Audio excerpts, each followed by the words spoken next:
Drama serial रहमत, जहाँ पर ये बात तो बारीकी बिल्कुल ठीक है, हम एग्री करते हैं इस बात से कि मोहब्बत का इजहार करना चाहिए, तभी तो सामने वाले को मालूम पड़ता है कि वाकई अगला आपसे कितनी मोहब्बत करता है, उसके दिल में कितनी चाह है। अब बार बार बारी परीक्षे से यही फरमाइश करता है कि अपने दिल का हाल बयान करो, मोहब्बत का इजहार करो, मैं सुनना चाहता हूँ।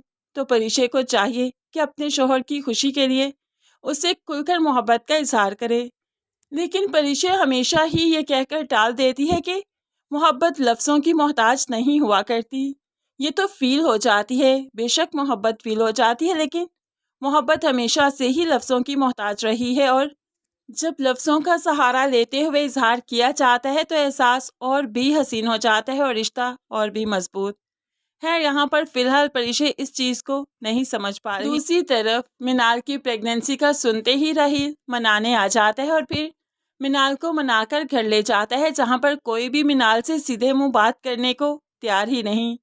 लेकिन यहाँ पर राहिल को अब फर्क नहीं पड़ता, क्योंकि वो काफ़ी खुश है अपने आने वाले बच्चे को लेकर, जबकि मिनाल अभी भी डिस्टर्ब रहती है घर वालों के रवैये को लेकर। तो फिर राहिल ऐसे में अनाया से बात करता है, तुम तो समझदार हो, समझाओ सबको, बारी और तुम्हारा नसीब नहीं लिखा था, तो फिर मिनाल का क्या कसूर है, मिनाल को सब टॉर्चर क्यों करते हैं। तो ऐसे में अनाया कहने लगी, राहु तुम भी उसकी साइड ले रहे हो।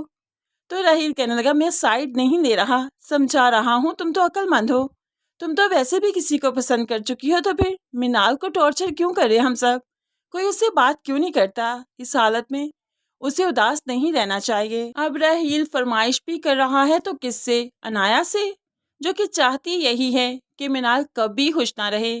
और जब से उसके बच्चे के बारे में सुना, वो तो और भी ज़्यादा एक्टिव हो जाएगी कि किसी तरीके से ये बच्चा वेस्ट हो जाए और मिनाल की ज़िंदगी में ये खुशियाँ लेकर कभी ना आए। इस तरह से चूँकि मिनाल और राहिल एक हो सकते हैं, और जो कि अनाया बिल्कुल नहीं चाहती। दूसरी तरफ ज़ूबी आज वैन खराब होने की वजह से कुछ देर लेट क्या हो गई कि रुमैसा ने वाह ववेला मचा दिया। जानबूझकर वो जुबैदा की तरबियत पर उंगली उठाने लगी। जुबैदा अपनी बेटियों का भी तो ख्याल रखो, रात हो गई लेकिन अभी तक वो घर नहीं आई और तुम कितनी आराम से नमाज की तैयारी कर रही हो। तो अब जुबैदा भी कहने लगी, ज़बान संभाल कर बात करो, हर मामले में बर्दाश्त कर सकती हूँ लेकिन अपनी बेटियों के बारे में कोई लफ्ज़ बर्दाश्त नहीं करूँगी। अब यहाँ पर आलिम भी रुमैसा को समझाने लगा कि तुम चुप रहो, क्या मसला है, कोई मसला हो गया होगा इसलिए लेट होगी। इतने में ज़ूबी भी आ गई, मेरी वैन खराब थी इसलिए लेट हूँ, मेरी अम्मी को बातें सुनाने की ज़रूरत नहीं, बहुत अच्छी तरबियत की है उन्होंने हमारी, अगर इतनी ही फिक्र थी तो मुझसे कॉल करके अब्बू पूछ लेते या मुझे पिक करने चले जाते, मैं वहीं पर मौजूद थी, कहीं और नहीं गई थी। अब यहाँ पर आलिम शायद को शायद एहसास हो जाए कि वाकई उन्हें कॉल करनी चाहिए थी या पिक कर ही लेना चाहिए था।